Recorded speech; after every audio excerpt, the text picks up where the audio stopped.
juste, au nom de ma collègue Françoise Lejeune, donc saluer votre présence et remercier les Anneaux de la Mémoire de nous avoir invités à travailler avec vous et partager nos connaissances. Donc Françoise Lejeune est professeure de civilisation nord-américaine à l'Université de Nantes, à l'UFR de Langue. Moi, j'enseigne en espagnol. Et donc nous travaillons toutes les deux au CRINI, le Centre de recherche sur les identités nationales et l'interculturalité, donc en civilisation, littérature, représentation identitaire.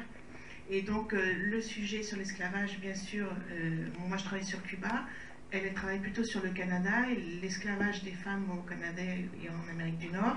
Et donc nous sommes ravis de pouvoir partager avec vous le fruit de nos recherches, soit en histoire, soit en représentation culturelle, et nos réflexions sur les mythes identitaires dans l'époque coloniale et postcoloniale.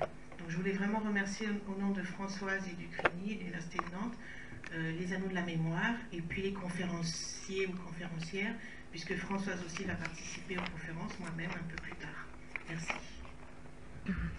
Bien, bon, écoutez, toutes ces présentations sont faites. Alors, je veux juste me présenter, excusez-moi, j'ai oublié de le faire, ça va peut-être... Bon, je n'ai pas trop l'habitude. Oui. Bon, je m'appelle Jean-Marc Massot, je suis vice-président de l'Association des Anneaux de la Mémoire et directeur de rédaction de la revue que vous voyez ici. Et nous faisons un travail, et je voudrais vraiment insister sur le fait que c'est les Anneaux de la Mémoire, ce travail des Anneaux de la Mémoire, c'est pas le travail d'une ou deux personnalités ou d'un ou deux individus, c'est vraiment un travail collectif. Bon, il y a quelques collaborateurs et collaboratrices qui sont là. Bon, c'est une espèce de synergie transculturelle, transgénérationnelle. Ça nous intéresse, ça nous instruit, ça nous inspire, et peut-être que ça nous passionne, et on essaie de vous transmettre cette passion. On n'est pas là pour pleurer, on n'est pas là pour quelque revanche que ce soit. Il y a des choses à dire, il y a une conscience à obtenir, mais la conscience, nous, on pense que ça s'obtient par la connaissance. Et donc, c'est pour ça que je passe la parole à quelqu'un qui nous apporter de la connaissance, Madame Baron. Alors, attendez, ouais, c'est bon. Vous le voulez Bonsoir, non? Ça marche pas. Okay.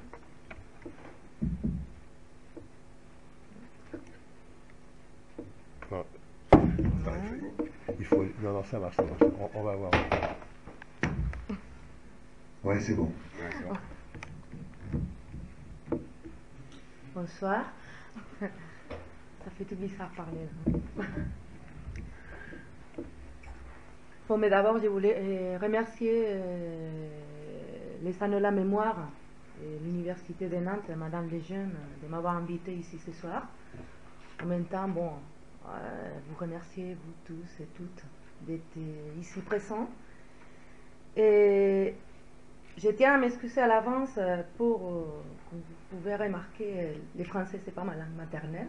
Donc je m'excuse à l'avance des fautes de langage ou grammaire que je puisse faire au long de mon exposé. Si jamais il y a un problème, n'hésitez pas à me demander, je répète. Ouais. Et je tiens aussi à remercier publiquement, puisqu'il est ici, à Mathieu Forle 2, qui trouve quelques minutes des fois pour me corriger des tests et tout question, que j'écrive pas trop de conneries ou des bêtises. Voilà, donc... Et bon, sans plus, je vais commencer. J'espère pas vous fatiguer. Pareil, n'hésitez pas à poser des questions. Je vais essayer d'être très clair. Et bon, je comprends que c'est pas facile, surtout si vous n'avez pas en connaissance des faits qu'en Espagne péninsulaire, parce que j'ai fait le choix exprès de parler que de l'Espagne et pas des colonies espagnoles en Amérique. Que là, bon, ça paraît un fait évident qu'il y a des esclaves, mais c'est assez méconnu que l'Espagne a eu une des populations les plus larges d'esclaves en Europe à l'époque moderne. Et quand je parle d'époque moderne, par la précision, j'ai parlé du XVIe jusqu'au XIXe siècle. Pour les historiens puristes, ça serait un peu élargir parce que c'est stricto l'âge moderne, ou l'époque moderne commencerait avec la Renaissance et finirait au jour de la Révolution française. Mais bon, ça, imaginez, c'est relatif. c'est pas aujourd'hui, c'est le 14 juillet 1789, et le lendemain, oh mon Dieu, on est dans une autre époque. Non, c'est relatif, mais en tout cas, je serai large, j'irai jusqu'au 19e parce que je parlerai très brièvement de l'abolition, parce que j'ai dit, bon, c'est une histoire assez énorme, c'est prétentieux comme titre, mais bon, mon objectif, c'est de faire une approche à l'histoire de l'esclavage en Espagne. Mais avant ça, je vais illustrer un peu bon, sur quelques notions de l'histoire espagnole en soi. Et je voudrais commencer par, j'imagine que vous avez entendu parler d'Al-Andalus, la période de domination musulmane en péninsule ibérique. Donc bon, j'ai amené cette jolie carte là, pour voir un peu l'évolution, parce que ça c'est important de savoir, puisque c'est très lié au fait qu'en Espagne, il y a des esclaves depuis l'époque romaine, et après avec les musulmans, et après avec les royaumes chrétiens, et jusqu'au 19e siècle. Donc c'est pour ça que j'amène cette carte. Et vous inquiétez pas si vous ne connaissez pas tous ces faits, parce que même en Espagne, ça reste complètement méconnu, même sur les plans académiques.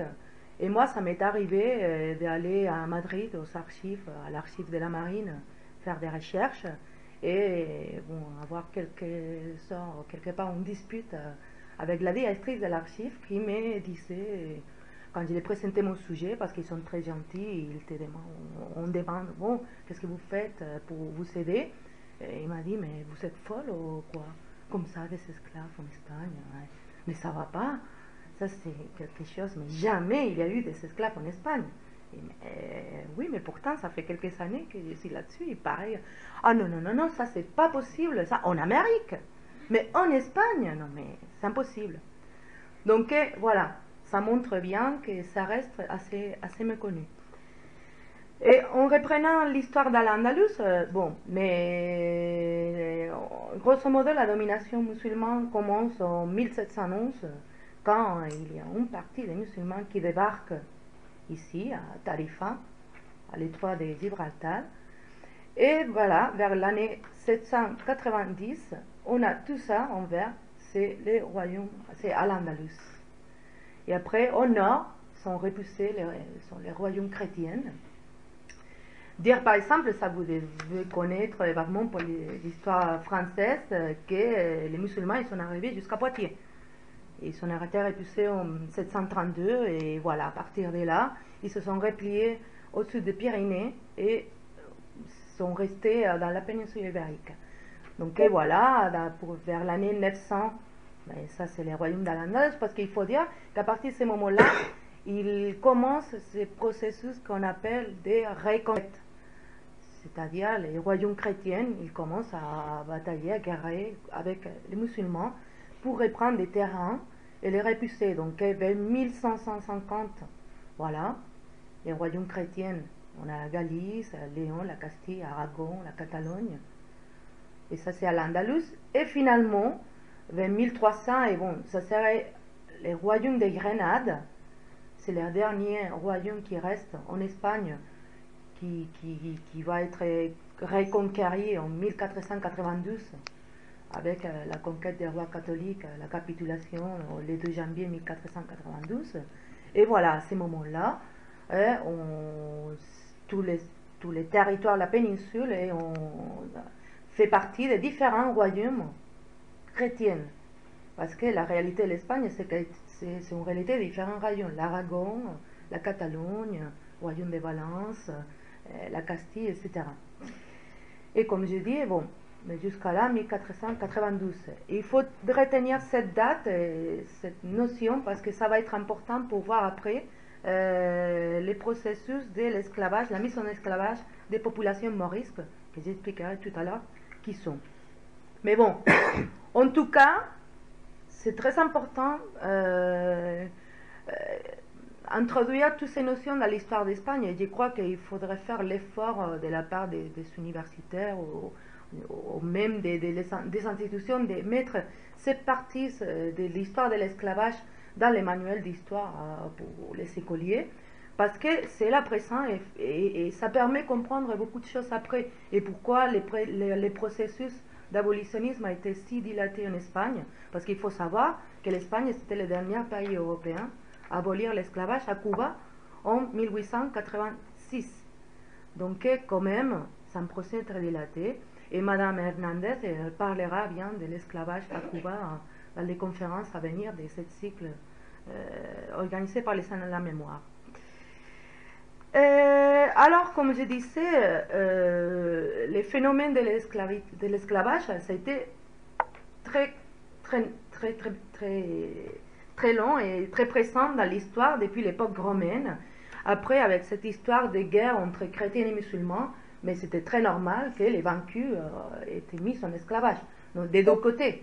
Parce que dans l'islam, comme le christianisme, on acceptait le phénomène de l'esclavage, et voilà. Donc, quand on arrive à l'époque moderne, l'esclavage, il était largement justifié, et c'est pour ça que tant les Espagnols comme les Portugais, ils n'ont eu aucun problème à importer ce système aux colonies, parce qu'ils ne savaient pas, ils s'étaient habitués, quoi. C'était tout à fait normal au XVIe siècle avoir un esclave ou plusieurs esclaves. Et la présence de ces esclaves dans la péninsule ibérique, on peut trouver de nombreuses traces. Ici, j'ai mis une image que j'aime bien, parce que c'est une image de 1835. C'est un tableau de Blanchard, des pauvres de l'asile de San Bernardino à Madrid, qui se réchauffe au soleil. Et on voit ce personnage qui fait partie de ces populations pauvres de Madrid au premier tiers du 19e. Et c'est un personnage noir. Donc ça veut bien dire que cette population était bien présente parce qu'elle laissait de nombreuses traces.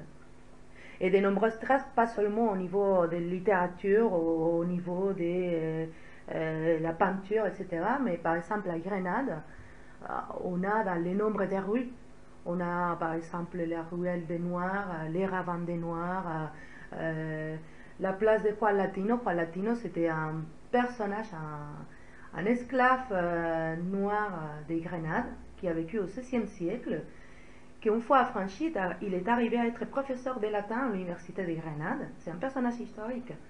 C'était un personnage célèbre parce qu'il y en a eu aussi. Puisque, comme j'ai dit, dans une population qui est extrêmement large, à Séville, par exemple, au XVIe siècle, en 10% de la population, c'était des esclaves noirs. Donc, imaginez, une forte présence. Donc, tous ces gens, tous ces masses de gens, ils laissent ces traces. Par exemple, j'amène ici des tableaux de Velázquez. Vous connaissez bien Diego Velázquez. C'est un peintre du XVIIe. Bon, mais on a ce célèbre tableau, la mulâtresse. Ici, on a les portraits de Juan de Pareja. Juan de Pareja, c'était un esclave mulâtre, propriétaire de Velázquez, qui a appris à peindre avec lui, et une fois affranchi, il est devenu lui-même peintre, et il a eu un certain renommée. Je n'ai pas amené ici des ouvrages, mais il y a aussi des tableaux que Juan de Pareja a fait lui-même. Ici, on a un tableau de Murillo, un autre célèbre peintre espagnol, et on voit les trois garçons, on voit ces garçons, que c'est certainement des esclaves qui étaient dans les villes espagnoles, nettement de l'Andalousie. Moi, je vais parler surtout de l'Andalousie parce que c'est là où il y a eu un meilleur nombre d'esclaves, tant noirs comme d'autres. Hein. Il ne faut pas non plus penser que c'était tous des noirs africains. Je vais expliquer comment il y avait de toutes les couleurs, pour ainsi dire. Donc voilà, ici un porteur d'eux, que c'était un des offices qui faisait cette population. Mais bon, ça c'est des tableaux, mais il y a des exemples dans la littérature de Cervantes, Miguel de Cervantes, assez connu, Don Quichotte. Il y a des personnages noirs, à Lope de Vega ou Quevedo, on a des traces de personnages noirs. Dans les journaux du XVIIIe siècle en Espagne, c'est tout à fait normal de trouver des annonces où on vend un esclave ou une esclave, etc. Donc, comme je dis, ça fait partie de la réalité espagnole de l'époque moderne. Et quelque part, l'Amérique, ça a été une héritière de cette présence, cette tradition. Euh, Là, en Amérique, certainement, les premiers esclaves, ils ont commencé à arriver avec les arrivées des Espagnols. Et là, la différence qu'il va y avoir par rapport à l'Espagne, c'est que très tôt, les rois catholiques, à partir de 1492, Christophe Colomb, tout ça, ils vont interdire les passages d'esclaves musulmans ou maurices, que j'expliquerai, parce que bon, avec cette histoire des religions et d'éviter les récits dans les nouveaux mondes, etc., mais ils ont décidé qu'il fallait que se portaient là-bas que des esclaves noirs, mais pas des esclaves des barbaresques ou des Turcs ou autres qui pouvaient contagier les récits au Nouveau Monde. Donc ça, c'était un peu la différence par rapport au cas de l'Espagne, mais sinon en Espagne, on va trouver de toutes origines et toutes les couleurs.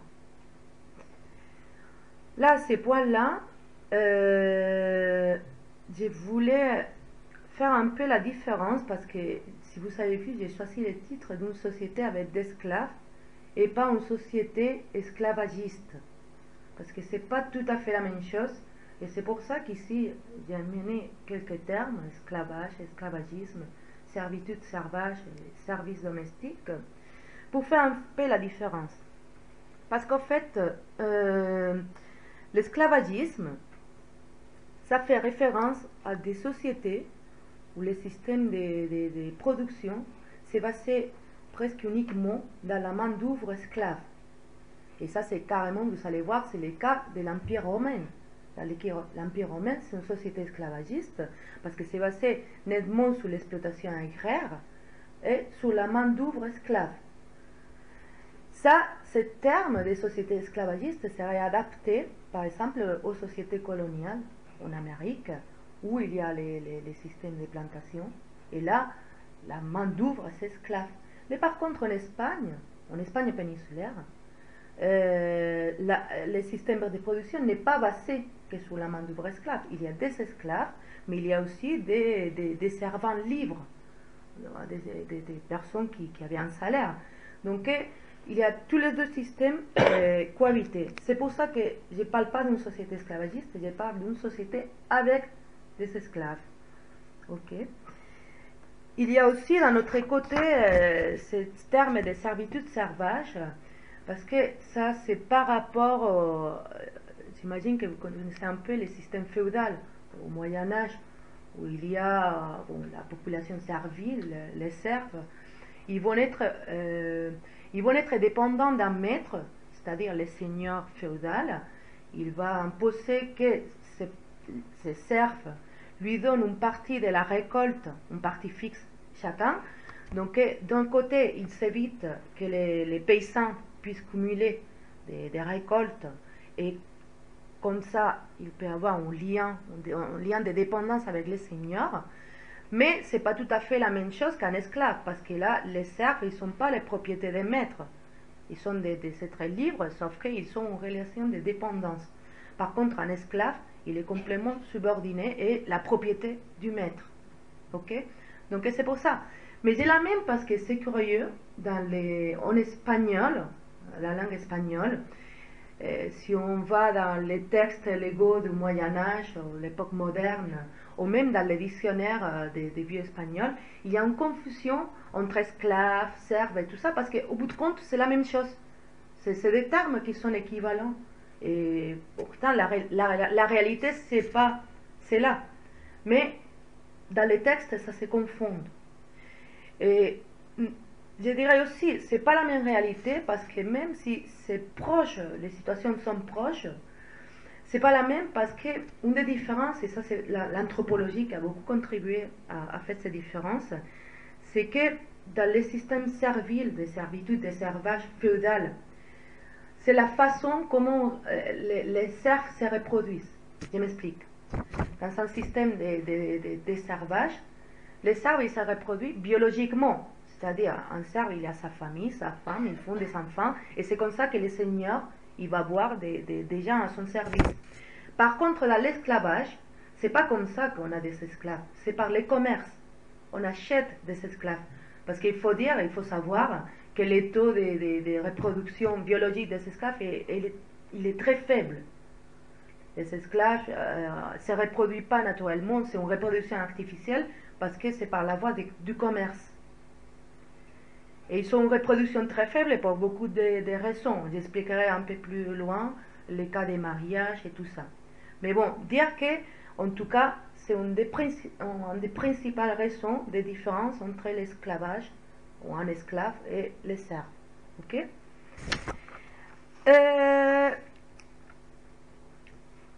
D'un autre côté, je voudrais dire que sinon, la condition de l'état de l'esclave, c'est-à-dire c'est un individu qui est privé des droits et privé surtout des libertés et de tout droit, c'est une propriété, c'est considéré comme une chose.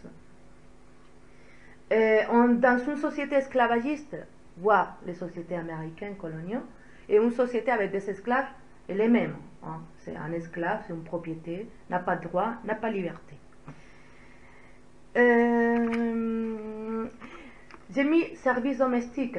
Les services domestiques vont englober tant d'esclaves comme de serviteurs libres. Et en Espagne, on va trouver dans une maison, et j'expliquerai tout à l'heure aussi l'essence des maisons et des familles, dans une maison, on peut trouver des personnes qui sont au service du maître en échange d'un salaire et des esclaves qui sont la propriété du maître et qui n'ont pas de salaire, etc.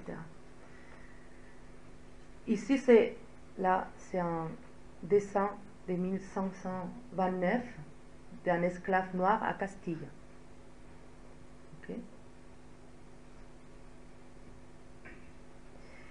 Bien. Maintenant, évidemment, il faut savoir qu'est-ce qu'on pense de l'esclavage à l'époque, comment on justifie le fait d'avoir des esclaves. Et là, je vais parler à 3 niveaux. Dans la pensée politique, philosophique, dans la loi et l'Église. Qu'est-ce qu'elle dit l'Église? Parce que ça, c'est important aussi à savoir. Donc, dans les premiers plans, la pensée philosophique, mais il faut dire que tous les théoriciens espagnols de l'époque moderne, ils vont se baser basiquement en Aristote, le philosophe grec de l'Antiquité. Ils vont se baser sur ces idées, les idées qu'il a énoncées à son ouvrage Les Politiques, où il établit carrément une différence entre les personnes qui sont nées pour être maîtres et les personnes qui sont nées qui sont esclaves. Et il fait déjà au début des différences, il établit que les différences sociales sont naturelles, sont innées, c'est à la naissance. Ce soit on naît pour être maître, ce soit on naît pour être esclave. Et voilà, et comme c'est naturel, d'après lui, la nature, c'est quelque chose d'immuable, qui ne bouge pas, qui ne change pas, et on ne peut rien faire contre ça. Donc, comme ça, il justifie les différences sociales comme étant naturelles, innées. Et là, cette pensée, c'est reprise par les théoriciens espagnols, qui vont tout à fait normal, voilà, qu'il y a des maîtres et des esclaves. Et en tout cas, personne a été capable de questionner ouvertement cette pensée philosophique. Et même, par exemple, il y a un théoricien espagnol, Francisco de Vitoria, qui il commente les textes d'Aristote, et il dit que, bon, que cette histoire d'être né, que ce soit naturel, être maître ou esclave, bon, c'est parce qu'il y a quelque part, il y a des êtres qui ont besoin d'être pris et d'être soumis et gouvernés par d'autres, aussi que les enfants ou les fils, ils ont besoin d'être gouvernés par les pères, par un père, et les femmes pour un mari. Okay, et ça, c'est des choses qui c'est naturel, c'est comme ça, et voilà, il n'y a pas de discussion. Donc, je dis, les théoriciens, ils ne vont pas mettre cette théorie en doute, ils ne vont pas, évidemment, condamner l'esclavage, et s'ils ne la justifient pas par nature, ils la justifient pour cette histoire de la guerre juste, ce qu'il appelle la guerre juste. Et qu'est-ce que c'est la guerre juste? Mais bon, il y a une guerre juste, et c'est mieux qu'au lieu de tuer les ennemis, on lui pardonne les ennemis, on les vaincus, on lui pardonne la vie, on échange de les mettre en esclavage. Mais c'est mieux ça que mourir. C'est ça qu'ils disent, les théoriciens. Mieux qu'il meure, vaut mieux qu'il soit esclave. Donc, il y a cette notion de guerre juste qui rendait tout à fait naturel l'effet de mettre en esclavage les vaincus. Et ça, pareil, les théoriciens, ils vont avoir recours tout le temps à la même chose. Et même s'ils disent que des fois, c'est vrai qu'il n'y aura pas tout le temps de guerre juste et que pas tous les esclaves viendront comme résultat d'une guerre juste, même s'ils y arrivent à dire ça, ils ne questionnent pas du tout l'effet de la traite négrière et les marchés négriers. Parce que, qu'est-ce qu'il dit par exemple Thomas de Mercado, un autre théoricien? Que, les marchés négriers, c'est tout à fait naturel, captiver et vendre en noir, comme n'importe quelle autre personne, parce que c'est un marché licite et légal. Donc, en tout cas, ce n'est pas aux personnes qui vont acheter ces esclaves à se poser des questions si ce ont été pris en guerre juste ou pas. S'ils sont déjà dans les marchés, c'est bien parce qu'il a dû avoir une guerre juste, etc., etc. Donc, c'est assez vicieux et en tout cas, ils vont toujours justifier l'effet d'esclavagiser d'autres personnes. Et même, il s'arrive à dire, évidemment, et ça c'est un argument que l'Église va prendre, c'est que, bon, c'est mieux parce que c'est aussi une façon de s'amener la civilisation à ces peuples-là qu'on va esclavagiser. Et amener la civilisation, les chrétianiser, pardon, on a compris. Voilà. L'amener la religion, les baptiser, etc. Donc il y aura que des bienfaits de mettre en esclavage certaines populations barbares, etc., etc. Alors, sur ces bases politico-philosophiques, il y a la base légale, et ici j'ai mis les 3 causes légales pour être mises en esclavage. Et là, je me remonte, on revient au Moyen-Âge, quand on avait ces royaumes chrétiens, et les premières recopilations des lois qu'il y a eu au royaume de Castille est fait au milieu du XIIIe siècle par les rois de Castille, Alphonse X les Sages,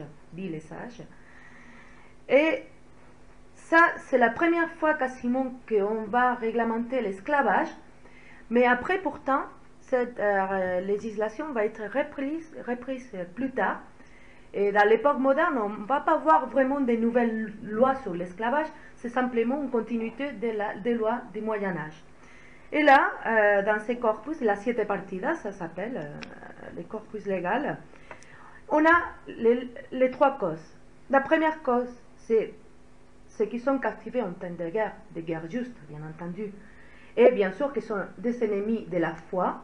Il faut penser qu'on a le contexte de la reconquête où on est en train de guerrier contre les musulmans, donc ils sont des infidèles, et donc pourtant sont parfaitement, on peut les mettre en esclavage, parce qu'en plus sont des infidèles.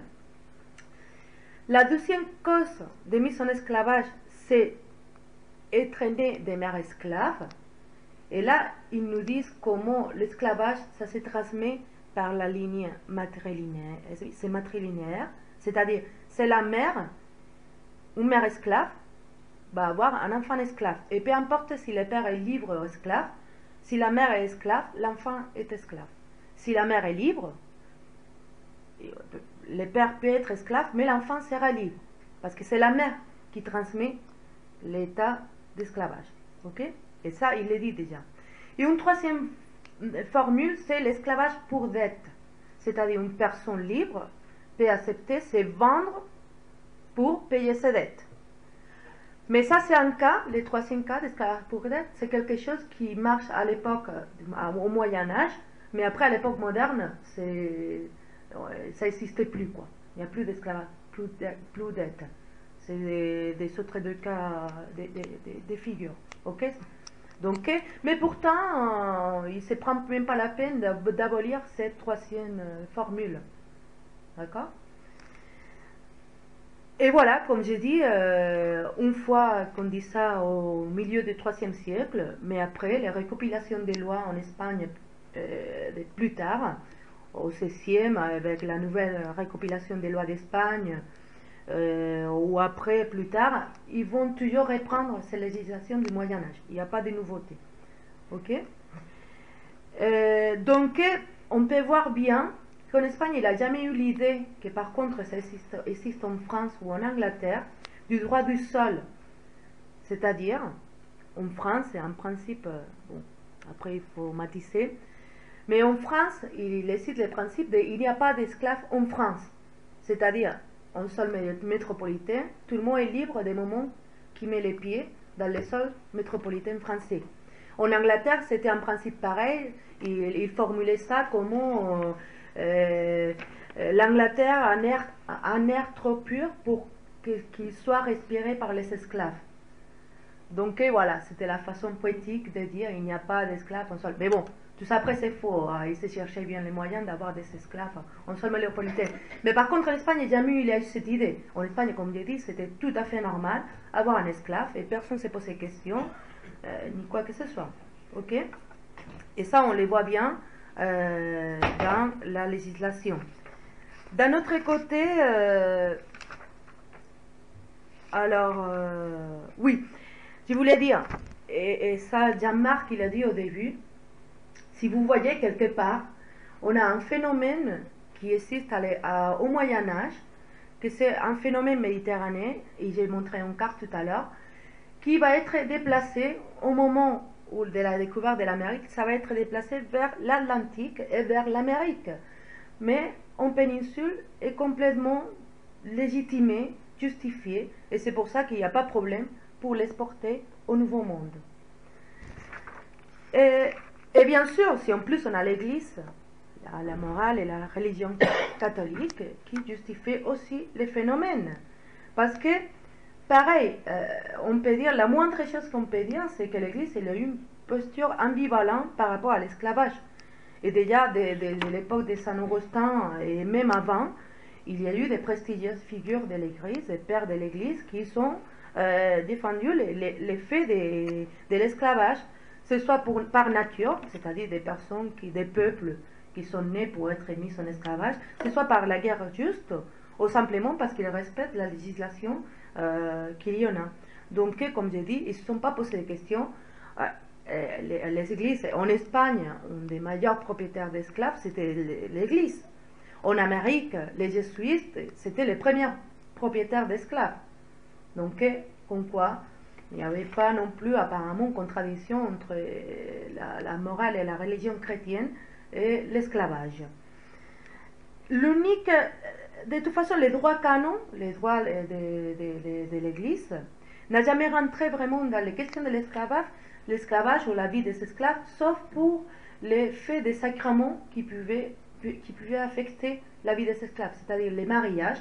Et là, par contre, ils ont défendu le fait que les esclaves puissent se marier.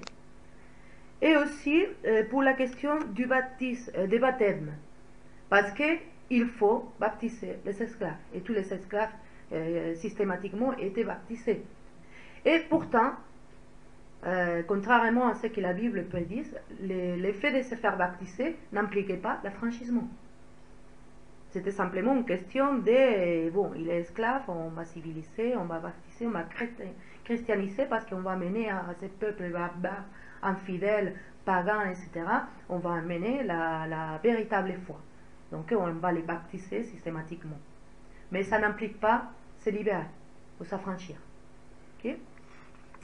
Donc voilà, les trois points. La loi justifie l'esclavage, les philosophes justifient l'esclavage, et l'Église justifie l'esclavage. Alors, qu'est-ce qui se passe? Parce que normalement on dit, des infidèles, des peuples barbares, mais en Espagne, on a les cas des Espagnols qui se font esclavagiser.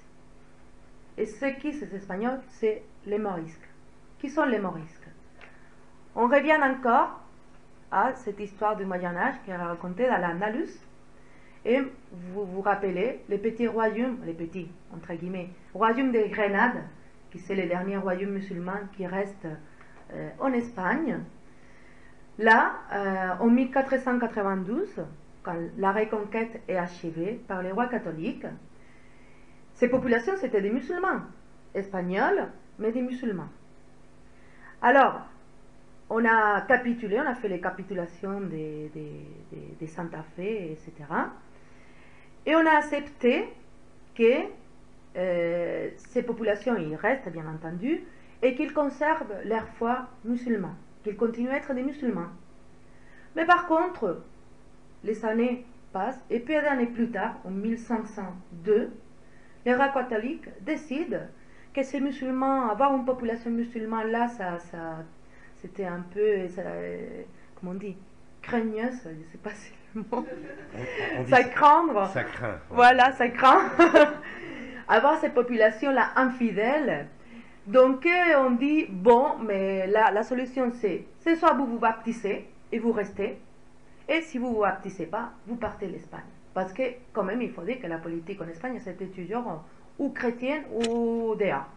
C'est-à-dire, on expulsait les juifs, on expulsait à ces moments les musulmans, et alors, c'est qu'ils sont acceptés. Imaginez les dilemmes des populations qui sont là depuis des siècles, qui sont vraiment des Espagnols, ils ne viennent pas d'Arabie, ni du nord de l'Afrique, ni d'ailleurs. Ils sont des Espagnols, musulmans, mais le dilemme c'est, mais on y va où si on nous expulse? Donc il y a pas mal qui sont décidés, bon, mais alors on va se baptiser. Et à ce moment-là, ils deviennent des morisques. Moriscos, c'est les mots qu'on utilise pour les dénommer. Et c'est des nouveaux convertis, des musulmans, nouveaux convertis au christianisme. Donc voilà, on a ces morisques qui décident de rester, mais pareil, les années ils passent, et ils commencent à être de plus en plus oppressés dans le sens de que les lois de la couronne commencent à vouloir, voilà, les contraindre de plus en plus, parce qu'au début, il faut dire que ces populations, ils se sont baptisés, mais ils ont continué à parler l'arabe, ils ont continué à s'habiller à la morisque. Ici, il y a un exemple, ça c'est encore un dessin de 1529, c'est une femme morisque de la noblesse de Grenade.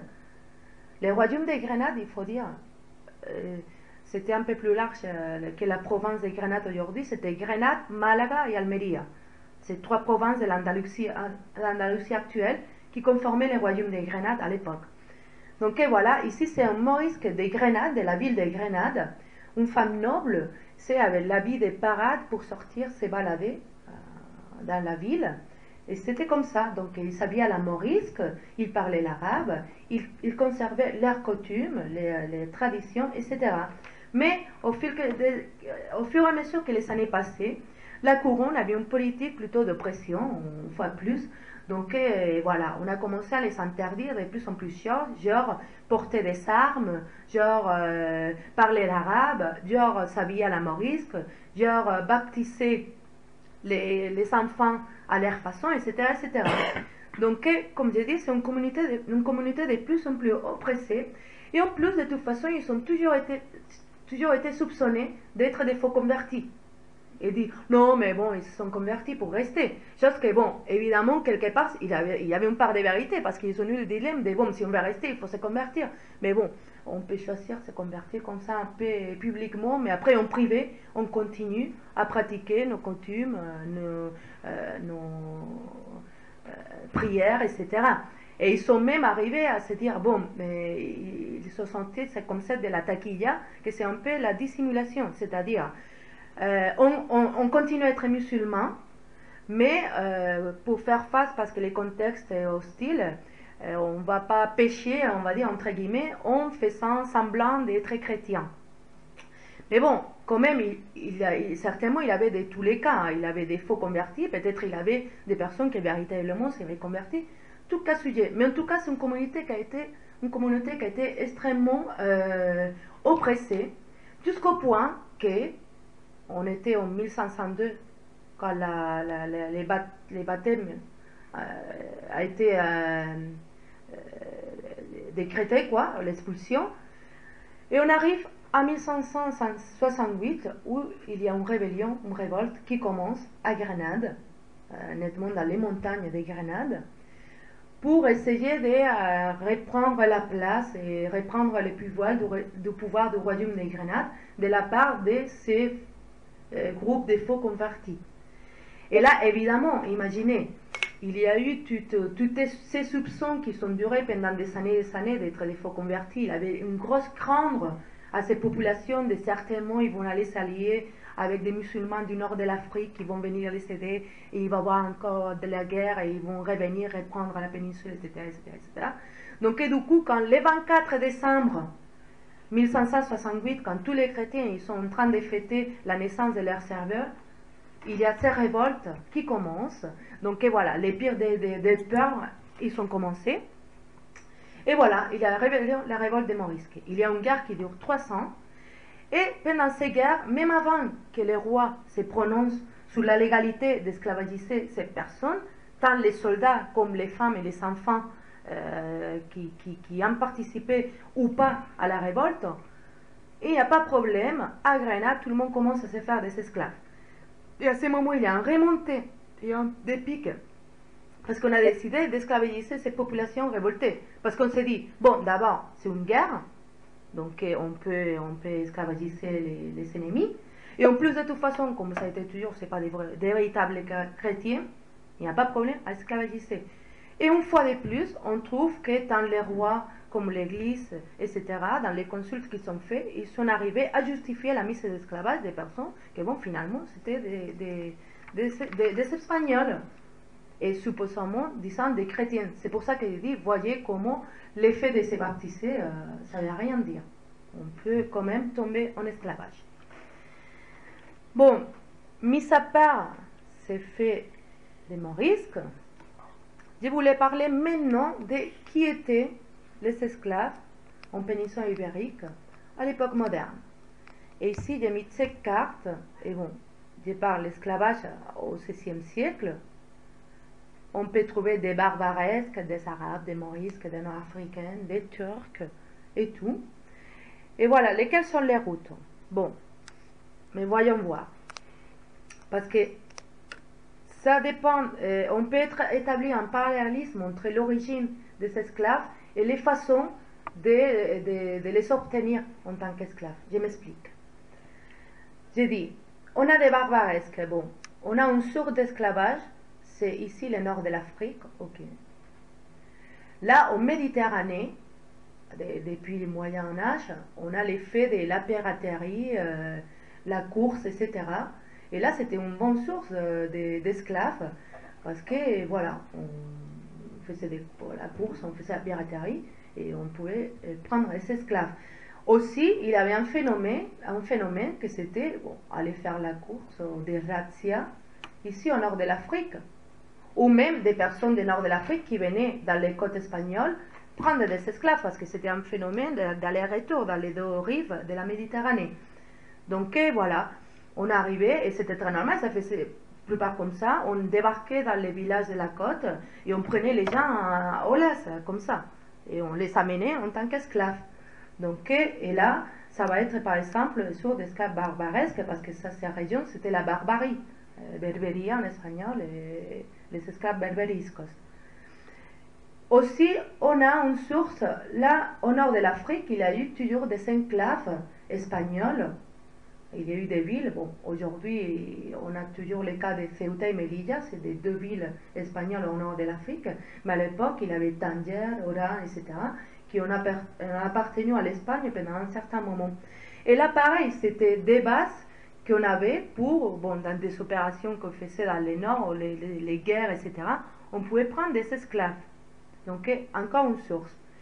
Aussi, on a la source de la traite transsaharienne.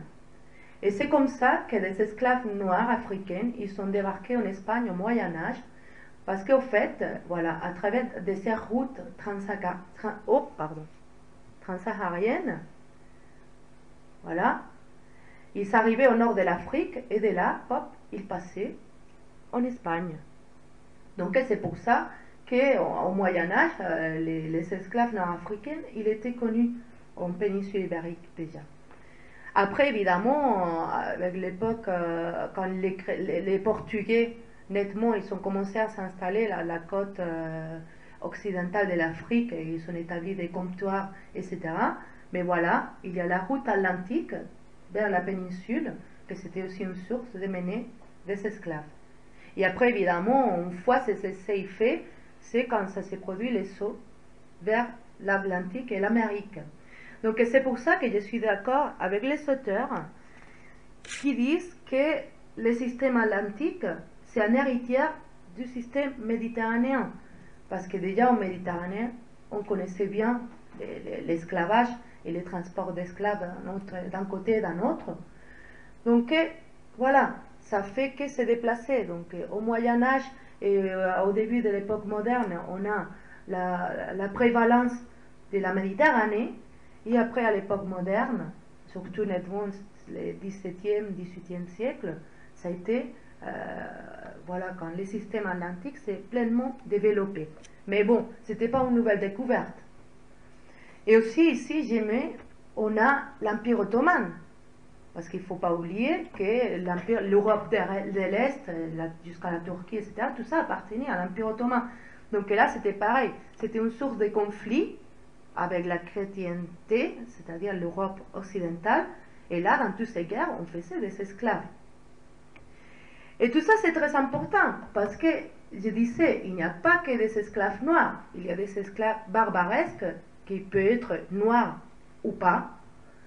Les Morisques, que c'était les populations de Grenade, il y avait certains qui étaient noirs, mais les autres pas.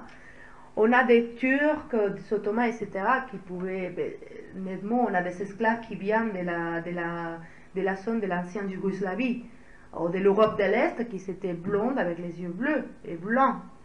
Donc il y a de toutes couleurs, de toute origine.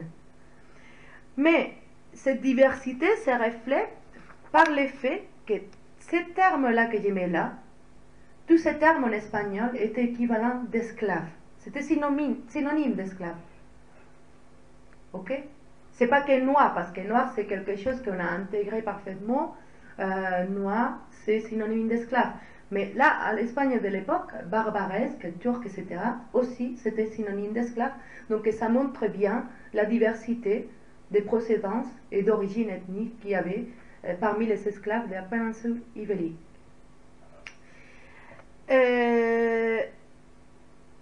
Bon, je ne vais pas trop m'allonger. On pourrait rentrer sur l'effet des... Bon, ça va être long.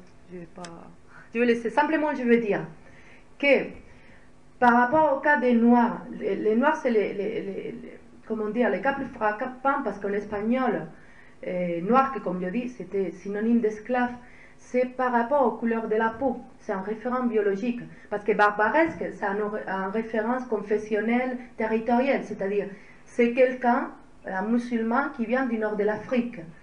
Turc, pareil, c'est un référent confessionnel territorial. C'est quelqu'un qui vient de l'Empire ottoman, musulman nettement.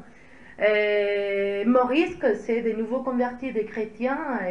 Mais noir, c'est un référent qui est biologique. Donc c'est une façon d'abord d'homogénéiser, parce que dans ces termes, on crée un espace uniforme et on met confondu tout genre d'origine, de culture, etc. Parce que noir c'est large. L'Afrique noire, c'est aussi diverse que l'Europe blanche. Il y a toute origine. Il y a différentes cultures, des différents langages, etc. Donc c'est très réducteur comme terme, parce que ça met qu'un référent biologique. C'est les couleurs de la peau qui va déterminer. Et par ces référents biologiques aussi, on va, comment dire, inférioriser encore plus les populations, parce qu'on va les supposer directement aucune culture, aucune référence confessionnelle, etc. Simplement noir.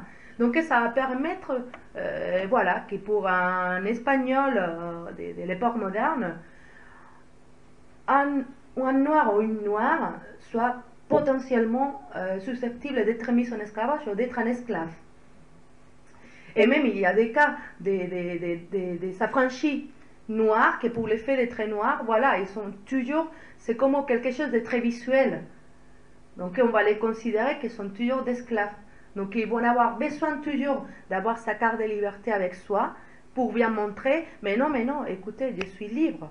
Parce que visuellement, on va l'identifier directement avec un noir. Et mais on crée des références, que ça c'est drôle, il y a un exemple ici d'un affranchi à Grenade au XVIe siècle, dans les années 1550, qui, regardez la confusion qu'il y en a, même pour les personnes avec les ascendants nord-africains, parce que l'affranchi s'appelle Alonso Sanchez.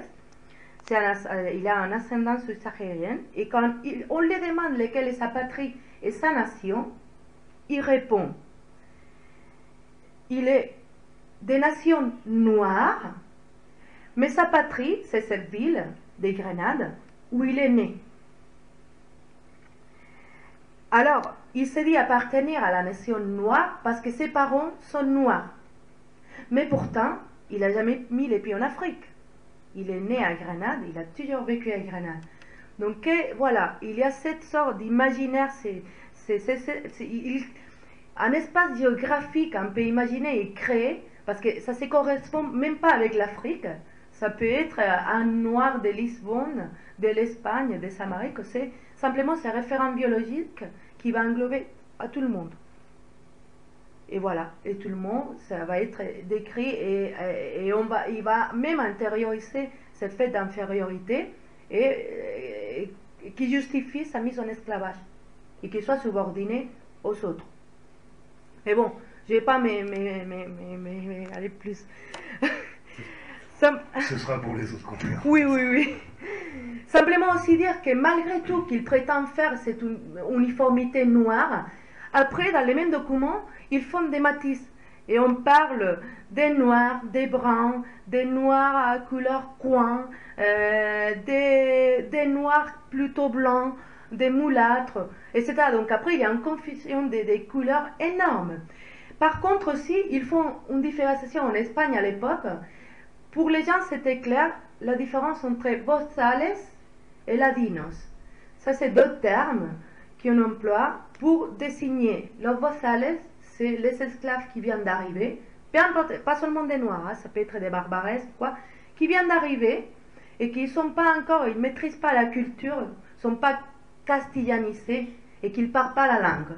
Ça, c'est des esclaves bozales, en contraposition à les esclaves ladinos, qui sont depuis longtemps en Espagne ou qui sont nés en Espagne, et donc pourtant ils sont bien espagnolisés, on va dire, pour employer un terme, et qui parlent bien les castillans. Et ça, c'est les ladinos. Et une différence importante, parce que par exemple, aux Amériques, au bout d'un moment, on va commencer à dire et à faire des normes pour dire on ne veut pas des esclaves ladinos ici, on préfère des bozales qui viennent directement de l'Afrique, parce que les ladinos en espagnol a aussi un sens, les mots, un sens de malin, astucieux, rusé, c'est-à-dire que voilà. Et c'est pour ça qu'en Amérique on dit on ne veut pas des ladinos parce qu'ils viennent, ils savent beaucoup et ils prétendent nous révolter, les esclaves, ils sont ici tranquilles et bien soumis.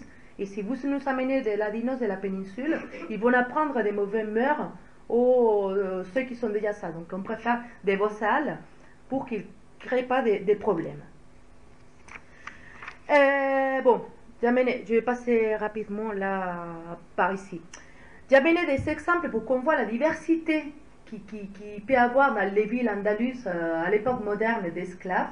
J'ai amené ici des tableaux qui ont été faits par mon collègue Arturo Morgado de l'université de Cadix, qui travaille sur l'esclavage à la ville de Cadix, que vous savez, c'est la ville c'est une ville portuaire assez importante à l'étroit de Gibraltar, donc c'est le côté méditerranéen et le côté atlantique qui est présent là. Bon, mais j'ai dit à Cadix, on voit, lui il a étudié, il a fait ces tableaux.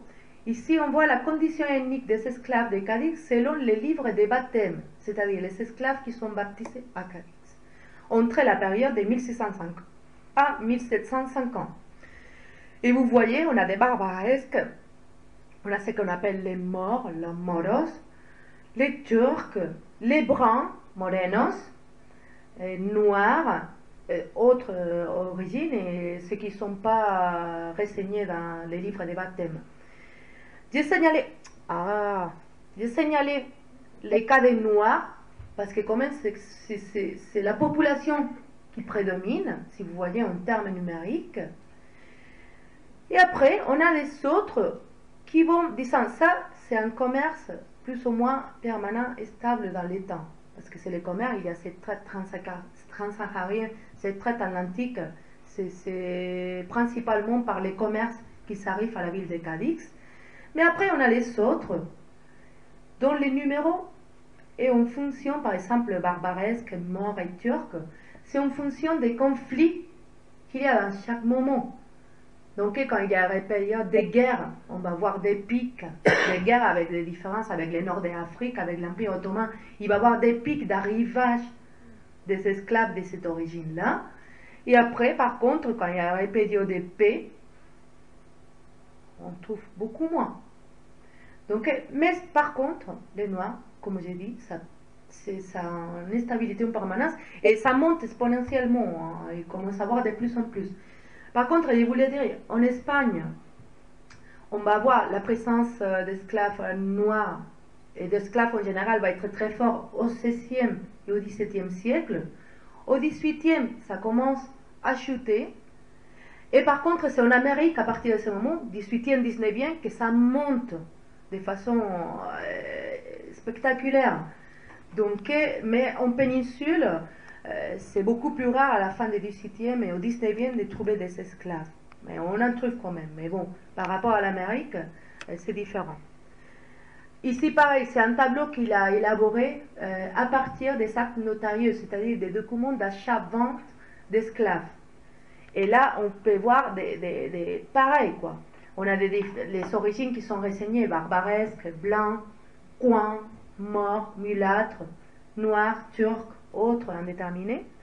Mais ici, on voit pareil, les noirs, c'est toujours exponentiel, les plus nombreux. Et après les autres, mais comme je disais, c'est en fonction des différents événements politiques. Je ne vais pas aller plus. Alors, je vais avancer. Parce que sinon, on va en finir jamais. Et je commence à pouvoir plus parler, quoi. Bon. Une fois que j'ai parlé de la justification théorique, entre guillemets, de l'esclavage, une fois que j'ai parlé un peu des routes de commerce des esclaves et comment les esclaves arrivent en Espagne et qui sont les esclaves en Espagne, je vais parler en troisième partie sur un peu la vie quotidienne des esclaves en Espagne. Et en premier lieu, j'ai choisi le travail. Alors, le travail d'esclaves. Là, j'ai mis mercaderes de bestias y esclavos. Ça, c'est des marchands de bêtes et des animaux et des esclaves. Parce que ça, c'est l'intitulé qu'il y avait les marchands d'esclaves en Espagne. Parce qu'il faut dire qu'être marchand d'esclaves, c'était une bonne affaire. On gagnait plein d'argent. Ça se faisait dans les places publiques en Espagne, à la criée. Et voilà. On a des marchands. Il y a des taxes à payer. C'est un commerce qui était ordonné, régulé par la couronne. Il y a des taxes à payer. Il y a les marchands. Ça peut se faire aussi des particuliers à particuliers. On passe en fait des actes notarieux, parce qu'un esclave c'est une propriété, donc on passe devant les notaires, on fait l'acte d'achat-vente, etc.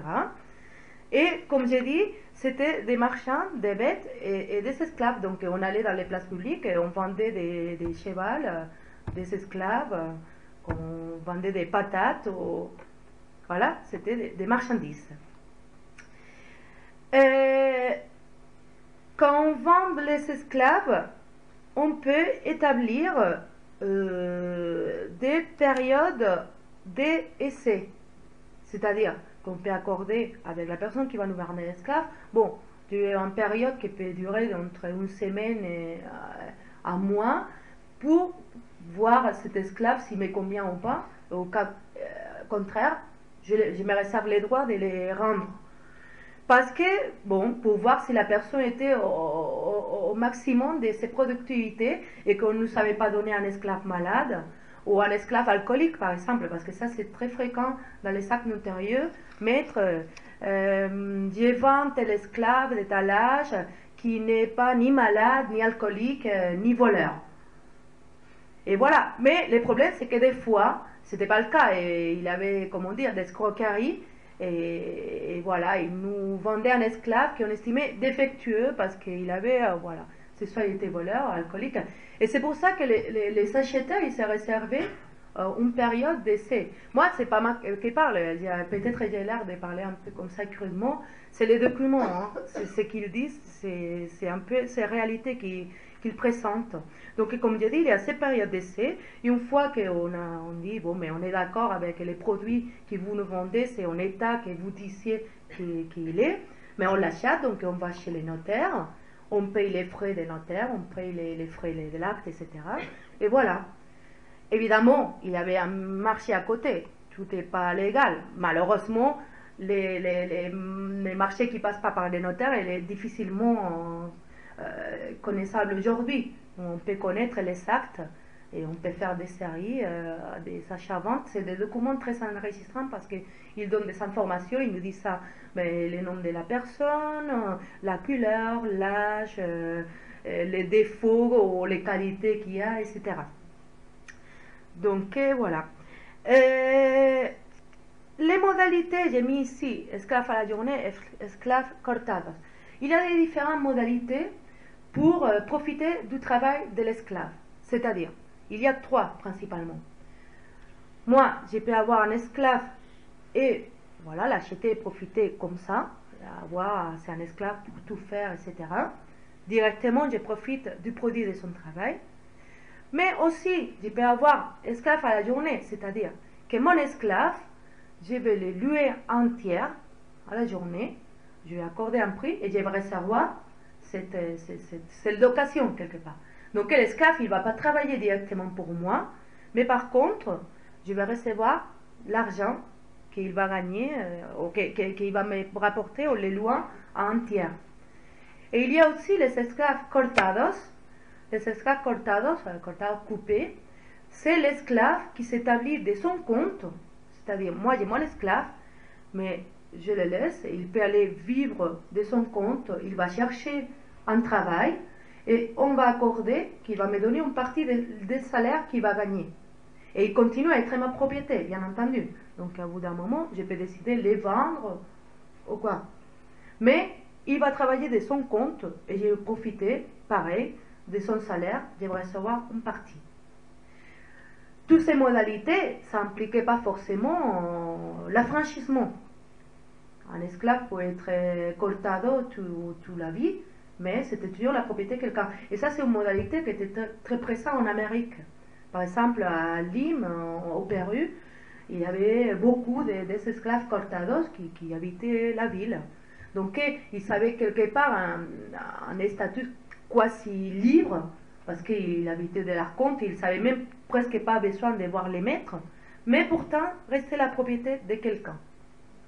Et je dis, ça n'impliquait pas l'affranchissement, parce qu'après, il y a cette modalité de qu'on pouvait accorder aux esclaves un temps de travail, des temps d'années, et décider qu'il allait payer sa liberté en temps de travail. Donc, vous travaillez tant d'années pour moi, et à la fin, je vous affranchisse. Ok? Donc, il y a ces modalités. Le travail d'esclaves, bon, mais en Espagne, il n'y a pas de grandes plantations, comme aux Amériques. Mais par contre, il y a l'agriculture, donc les esclaves, ils vont travailler parfaitement dans les champs, mais ils vont être aussi beaucoup dans les services domestiques. Et comme je dis, ils vont dans une maison, la maison à l'époque a un sens large, c'est-à-dire la maison, c'est là où y habitent les maîtres et la famille. La famille, pareil, a un sens large, c'est pas la famille qu'on connaît aujourd'hui, père et mère, enfants. Avant, c'était les familles élargies, où il y avait la parenté, mais après, il y avait aussi les services et les dépendants d'une famille. Donc, c'est une famille bien large, dont la parenté et les serviteurs. Et tout ça, on l'appelait la famille. Et la famille qui était à la maison. Et la maison, pareil, avait un sens très large. Et dans ce sens large, on a les services domestiques et on a esclaves et les services libres, les personnes qui travaillaient par un salaire. Mais il y avait aussi, j'ai mis ici des galères, des mines, des arsenaux, il y avait des esclaves qui travaillaient dans les mines, qui travaillaient aux galères, qui travaillaient dans les arsenals et qui travaillaient dans dans la vente de charbon ou qui étaient porteurs d'eau. Il y avait plein d'offices. Et il ne faut pas pourtant penser qu'un esclave qui est des services domestiques, la vie c'était moins dur parce qu'il y a un peu cette notion de la, comment on dit, non-productivité du service domestique et que c'était une vie tranquille, un peu, bon, c'est pas comme la plantation, mais non, le travail à la maison pouvait être très, très dur parce qu'impliquait bon, les tâches ménagères, mais impliquait aussi aller chercher de l'eau, aller chercher du bois, sortir faire dehors la maison, faire des différentes affaires pour les mettre, etc., etc. Donc il pouvait être aussi être une tâche très, très pénible.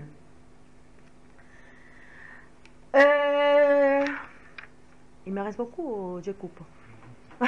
10 minutes, 5 minutes. 10 minutes? Ok. Bon, mais je vais passer plus rapide que rapide parce que je parle beaucoup. Un autre aspect de la vie quotidienne des esclaves, c'était celui du mariage. J'ai dit que l'Église en Espagne a toujours encouragé les mariages des esclaves parce qu'il disait que les mariages c'était un droit divin et humain et que les esclaves avaient le droit de recevoir les sacrements du mariage. Donc, quelque part, ils s'encourageaient, c'était tout à fait. Et ils demandaient les mêmes conditions pour se marier que pour n'importe quelle autre personne, qu'ils soient libres ou quoi. C'était avoir les rudiments du catéchisme, être célibataire, etc., etc. Donc, ils s'encourageaient. Mais, par contre, les maîtres n'étaient pas tout à fait d'accord sur le fait que les esclaves se marient. Pourquoi? Parce que, d'abord, un esclave marié impliquait une perte de valeur dans les marchés. Ce n'était pas les mêmes prix pour un célibataire que pour un marié. Deuxièmement, il supposait une perte de productivité, puisque, voilà, une fois l'esclave marié, nettement dans les cas des femmes, ils vont aussi vouloir s'occuper de mari et des enfants, donc ils vont perdre la productivité pour les maîtres. Je croyais que c'était le mien. Et aussi pour les raisons de que une femme esclave qui tombait enceinte, c'était un risque, parce que pas seulement elle pouvait perdre l'esclave dans le processus de la grossesse et l'accouchement, et aussi l'enfant, sinon qu'après, un enfant esclave, c'est une charge, parce que c'est improductif pendant quelques années, avant qu'il soit en âge de pouvoir travailler. Et pendant ces années, il faut les nourrir, il faut les relier, il faut les élever. Donc, il faut aussi oublier cette histoire de faire reproduire les esclaves, parce que ça n'intéresse pas les maîtres. C'est plus simple aller chercher un esclave dans les marchés que faire grandir un petit esclave. Donc, voilà, c'est des raisons pour l'opposition des maîtres. Mais en plus, ils pouvaient faire, par exemple, dans les cas, c'était pas courant, mais dans les cas où les esclaves arrivaient à se marier, ça n'impliquait pas avoir une vie commune. Parce que deux esclaves de deux maîtres différents, les maîtres, ils n'étaient pas obligés à les laisser cohabiter ensemble dans la même maison. Donc voilà, il fallait régler ça et bon, établir, comme on dit, en quelque sorte, des droits de visite pour que les esclaves puissent cohabiter. Bon, ça c'est une autre histoire qu'on pourrait parler plus longuement. Mais comme j'ai dit, les maîtres ils vont fortement s'opposer au mariage d'esclaves. Et après, dans les cas où ça se produit, les esclaves, que comme j'ai dit, le nombre de mariages d'esclaves c'est assez faible. Dans les cas où ça se produit, ils vont se faire en fonction de la condition ethnique et sociale des mariés. C'est-à-dire qu'une des références, ça va être fondamentalement la couleur. Et on va vouloir marier des noirs avec des noirs, des mulâtres avec des mulâtresses, etc. Et à condition sociale, d'esclaves avec des esclaves, des affranchis avec des affranchis, des libres avec des libres. Et par exemple, c'est très rare. Déjà, c'est rare de trouver des mariages interraciaux, mais c'est rare aussi de trouver des mariages entre libres, esclaves ou affranchis esclaves. Donc, voilà. Et un peu pour avancer, bon, là, je voulais parler des fêtes et célébrations qui font des esclaves. Bon, très rapidement. Ils ont été très présents dans la vie de la célébration civile et religieuse en Espagne, nettement, en Andalousie, dans les villes andaluses où ils ont eu une forte présence. Ils ont créé des confréries, et par exemple ici c'est un dessin un tableau de la confrérie de los negritos, des Noirs de Séville. C'est une confrérie très puissante à Séville, qui aujourd'hui existe toujours. Bien entendu, il y a plus de populations de couleurs, mais c'est une des confréries les plus importantes de Séville en ce moment, et qui processionne à Pâques, etc. Et comme je dis, des plus anciens et des plus importants, la confrérie de los negritos. Donc ils ont été très présents, ils ont participé dans les célébrations civiles, tant civiles que religieuses. Par exemple, dans les processions du Corpus Christi en Andalousie, les jours du Corpus Christi en procession, et il y avait des compagnies de Noirs qui défilaient dans la procession, etc. Et très brièvement, j'ai mis là les traces des rythmes africains dans le folklore espagnol. Ça, je dirais rapidement que dernièrement, il y a des lignes de recherche qui sont ouvertes dans l'université espagnole pour trouver un peu les origines et les traces, par exemple, de ces rythmes dans le flamenco. Et, par exemple, une des raisons pour lesquelles les chercheurs ils vont dans ces lignées, c'est que les populations noires, ils se sont pas mal mélangés avec les populations gitanes de l'Andalousie, parce que c'était deux populations marginales qui avaient tendance à habiter ensemble dans les banlieues des grandes villes, genre Séville, Cordoue, etc. Donc ils ont eu cette tendance à se mélanger, à faire des mariages, etc.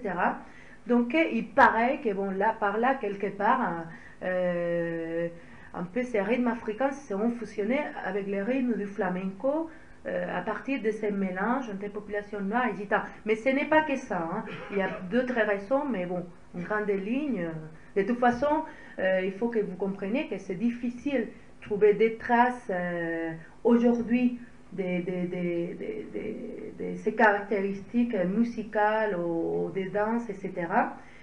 Puisque en Amérique, c'est plus facile dans le sens que les esclaves, ils ont habité ensemble dans les plantations et ils ont laissé une trace plus visible aujourd'hui que des cas de l'Espagne où les esclaves, ils n'habitaient pas dans des plantations, ils s'étaient dispersés dans les différentes maisons des maîtres, etc. Donc, même s'ils ont laissé des traces parce qu'ils savaient des lieux pour se rencontrer, pour fêter leurs célébrations, etc.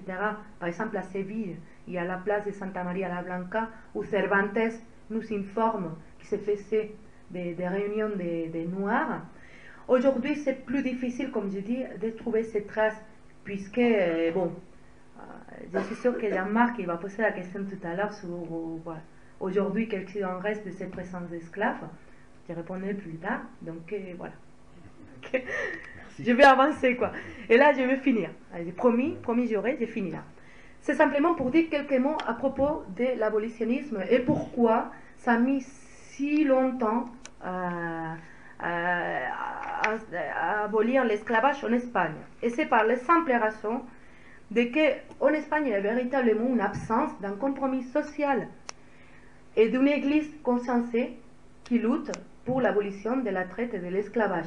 Donc là, j'ai mis 16e, 17e et 18e siècle, ces 2 siècles de silence, de la complicité, de l'acceptation du phénomène de l'esclavage et de la mise en esclavage des populations. C'est qu'en 1814, entre 1814 et 1837, on a l'abolition de la traite, pas de l'esclavage, de la traite, de commerce avec les esclaves, dû à l'oppression britannique. Et à ce moment, c'était bien engagé dans les mouvements abolitionnistes et il a décidé d'imposer ça à toutes les puissances européennes. Et en Espagne, c'était que sous la pression diplomatique et économique de l'Angleterre, qui se sont décidés à, bon, timidement, on va dire, abolir, parce qu'officiellement, il y avait les traités de 1817 qui disaient, oui, la traite va être abolie, mais c'est tout à fait faux. Parce qu'après, ils ont continué, là, plus ou moins, oui, non, jusqu'à qu'en 1937, voilà, les Britanniques, ils se sont dit, bon, là, il va falloir commencer à accomplir les traités, parce que c'est quoi ça, oui, mais on continue. Et après, il a commencé le long chemin de la traite illégale. Parce qu'en plus, dans cette période, et bon, Sandra Hernandez, j'imagine qu'elle dira, c'est quand il est plus arrivé à Cuba, plus arrivé d'esclaves que quand il avait la traite légale. Donc, bon, je dis, il y a une absence totale de compromis, il y a une complicité, une acceptation. Après, en 1836, on trouve la première ordre d'abolition de l'esclavage sur les sols métropolitains espagnols, c'est-à-dire en Espagne péninsulaire, les îles Canaries et les îles Baléares. Pareil, ça c'était officiellement, parce qu'après il faut voir ce qui est passé sous corde, mais en tout cas c'était officiel. Après, en 1865, donc assez tardivement par rapport à la Terre et les autres pays européens, il y a eu la création de la Société abolitionniste à Madrid.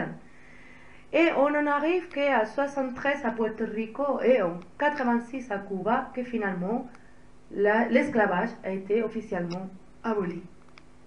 Et moi, je voulais finir par dire, j'ai mis aujourd'hui, il y a une absence d'une politique de mémoire. C'est simplement pour enseigner que, bon, ainsi comme la France, après on peut discuter les propos, etc., mais ainsi comme la France et l'Angleterre, ils sont faits en quelque sorte en politique de pardon, de mémoire, etc., par rapport à la traite et l'esclavage, nettement des populations nord-africaines. En Espagne, il y a au contraire, comme je disais tout au début, il y a une méconnaissance absolue des phénomènes, de ces phénomènes, et même dans les sols métropolitaines. Et en plus, c'est curieux parce que récemment, je ne sais pas si vous avez entendu parler ici un peu de toute l'histoire de la loi, la mémoire historique, qui sont lancées il y a quelques années en Espagne, nettement pour les cas de la guerre civile espagnole. Mais bon, ça a été plus large parce qu'il n'y a pas si longtemps, mais en 2009, ça a été l'anniversaire de l'expulsion des Morisques. Ah, parce que j'ai oublié de dire, les Morisques, au bout d'un moment, ils se sont fait expulser aussi de l'Espagne. En 1609, on a dit, bon, mais ça suffit, hein. Là, ils étaient déjà baptisés, donc on ne peut pas les obliger à se baptiser, c'est là directement vous partez. Vous partez de l'Espagne, les mêmes qui sont faits avec les Juifs en 1492. Donc, comme j'ai dit, en 2009, il y a eu la commémoration de l'expulsion des Morisques en 1609, et là, dans les cadres de la loi de mémoire historique qui vient d'approuver le Parlement, ils ont fait quand même une reconnaissance à la mémoire des populations morisques qui ont été expulsées en 1609. Et par contre, rien n'est dit par rapport aux autres populations esclavagisées en sol espagnol et dans ses colonies, et nettement le cas des Noirs africains. Ça s'est passé, comme on dit, sans peine ni gloire, et voilà. Et ça y est. Hein? Merci beaucoup de m'avoir écouté, m'avoir supporté.